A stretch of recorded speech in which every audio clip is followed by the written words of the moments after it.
Hello everyone, welcome back to my channel. So আবারও আসলাম আপনাদের জন্য নতুন একটা রেসিপি নিয়ে। আজকের রেসিপিতে দেখাবো আপনাদেরকে হাতে বানানো লাউ পাতা ভর্তা। সো দেখার জন্য সবাই আমার সাথে থাকুন, আমার ফেসবুক পেজে লাইক করুন। আজকে আপনাদেরকে দেখাবো হাতে বানানো গাছের লাউ পাতা ভর্তা।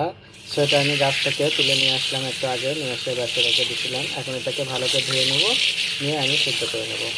সো আমাদের এখানে শাকের কোনো ধুলো বালু নাই, এর জন্য করে আমি 2 ধলা করে নিয়ে নিলাম। এখন আমি এটাকে পাতিলে নিয়ে নিচ্ছি। এখন খুবই সামান্য পানি দিয়ে চুলায় বসে দিলাম, দিয়ে আমি এটা 5 মিনিট সিদ্ধ করে নেব। লাউ পাতাটা আমার একদম সিদ্ধ হয়ে গেছে, আমি চুলাটা অফ করে দিচ্ছি।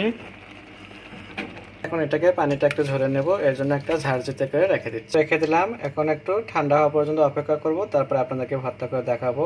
পাতাটা অনেক সুন্দর একদম সিদ্ধ হয়ে গেছে আর ঠান্ডা হয়েছে। আমি এখন এটাকে একটু চিপে পানিটা এভাবে ঝরে নেব।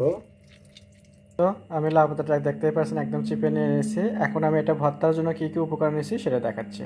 এখানে আমি পেঁয়াজ কুচি নিয়েছি, কাঁচামরিচ কুচি, ধনে পাতা আর এক টুকরো লেবু নিয়েছি। সাথে আমি দিয়ে দিচ্ছি একটু স্বাদ মতো লবণ। এখানে আমি লবণ নিয়ে নিলাম, দিচ্ছি একটু সর্ষের তেল। এখন আমি এখানে লেবুটা চিপে দিচ্ছি এভাবে। এটাকে এখন আমি হাতের সাহায্যে এভাবে একটু কষলায় নেব।